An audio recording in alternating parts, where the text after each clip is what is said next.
Mic check 1 2. It's the Y2K collector here on a cool Sunday morning. Just testing out some of my most recent handheld pickups. During GameStop's promotion, I was able to find a good number of PS Vita games, along with a solid number of 3DS games and one very unique DS game in particular in Okamiden. And so I figured I'd kind of just relax this morning. It's Sunday. The sale is over. I am doing zero game hunting today. I will not be game hunting anything. Today is going to be a relaxation day, a day of playing video games. I've hooked up a couple of systems that I intend on playing today. I've got my PS3 fired up and ready to go for some PS3 games that I want to play. I actually have my Sega CD up and running because I do want to play a little bit more Popful Mail. I think I figured out how to beat the Mad Bomber just now, so I'm gonna have to try and do that again.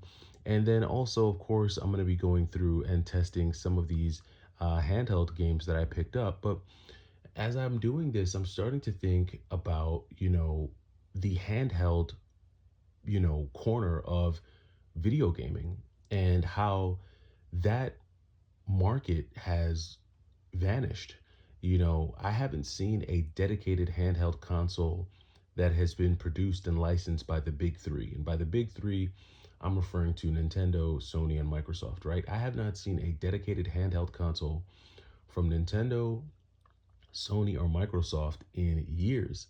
And it seems like with the introduction of the Switch, it just almost feels like the Switch just kind of makes any other handheld device irrelevant unless it's a device that's being used for emulation, which is why you see a lot of third party companies making these handheld devices or these emulation devices.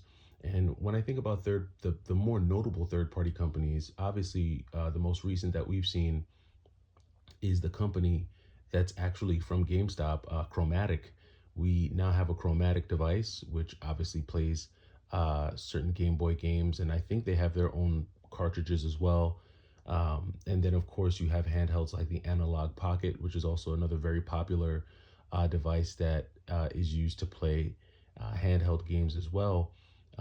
Both very decent systems. I think the Chromatic is still gaining in popularity. The Analog Pocket is well known, but there's a whole host of other devices out there that people use to emulate games. And I think there's a YouTuber, I think his name is Wolfden or Wolfden. He's usually doing reviews on those types of devices. I have always been a stock type of person. Anytime I buy something, I really try not to modify it or change it. And that goes from any cars that I've bought to clothes that I buy and even to video games. I like to use them in their most natural form. But we're not seeing really any organic, for lack of better terms, handhelds coming out of any of these companies. And so it has been these third party companies that have taken over and created these handhelds, which really again are purely emulation devices. And so what does that mean for people who did or do enjoy handheld gaming in that way, especially when you think about what Nintendo has done with the Switch and now the Switch 2, um, and how a lot of these games that we see can actually be played on those devices, let alone when you think about devices like the Steam Deck, which I can't believe I left that out when I was talking about emulation devices. You have the Steam Deck. You have a number of devices out there that people can use to play video games, and it's kind of just made these devices look kind of archaic. Well, not so much the Vita. I'm not gonna lie. No matter how much time goes by, the Vita still looks beautiful. I mean, it still looks amazing. I still put this device up there with any other device that is being put out right now. Just look at that screen, the very clean stainless steel bezel. I mean, I love the Vita. And the 3DS to me, when I look at it, it just takes me back to a different time and era in gaming where we did have these handheld devices. And so, as time goes by and as time passes, will handhelds be relevant? Will they be as relevant as, you know, uh, some of your more standard consoles that have to be hooked up to televisions.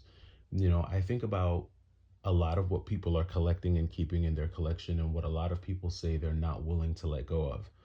No matter how many devices come out, right? No matter how many emulation devices, no matter what Nintendo does, even with their own online platforms, with the Switch Online service, and no matter how many retro games they bring to that, you have a lot of collectors who feel like they're never going to sell their Super Nintendo. They're never going to give up their NES. They're never going to give up their 64. They're never going to give up any of their physical games because they always want to feel like they have that autonomy, like they have that ownership, that they can play those games whenever they want to. But I feel like when it comes to handhelds, you don't see that or hear that same level of vigilance in terms of maintaining a physical collection and making sure that you have these handheld games in your collection ready and available to play. You hear it more so with like the the, the other consoles, but not so much with handhelds, and I'm not really sure why that is. I'm thinking it's because the Switch already kind of gives you that handheld form factor, which kind of makes, I think, a lot of people feel like they don't need to have certain handhelds, especially when it comes to like a lot of the Nintendo handhelds. But I'm not sure. I do think that a lot of people still really gravitate towards like, if I have to think of like the more popular handhelds that people will still like look for and buy today, it's probably going to be like your Game Boy Advance SPs. I feel like that's a reseller favorite. Obviously, people still are into like the Game Boy Color, but that's like a lot of nostalgia. I don't know how many people are actually buying and playing those handhelds. I know the modding scene is very big when it comes to a lot of these handhelds. People love to mod them and change them up. But how many people still just break out their classic standard OEM handheld and just go a few rounds in some of their favorite handheld games? It just seems like a part of the gaming community that's just kind of fading out, fading away. And I just don't know. I don't know if that is something that people still pay attention to. But let me know down in the comments what you think. Are you still engaging with your handheld devices? Do you still play your handheld games? Do you think that the handheld uh, gaming genre needs to be preserved as much as some of the other stuff, like the Sega Genesis, the Super Nintendo, PlayStation, things like that? I'm interested to know your thoughts here, and I will catch you in the next video. It's the Y2K Collector. Take it easy.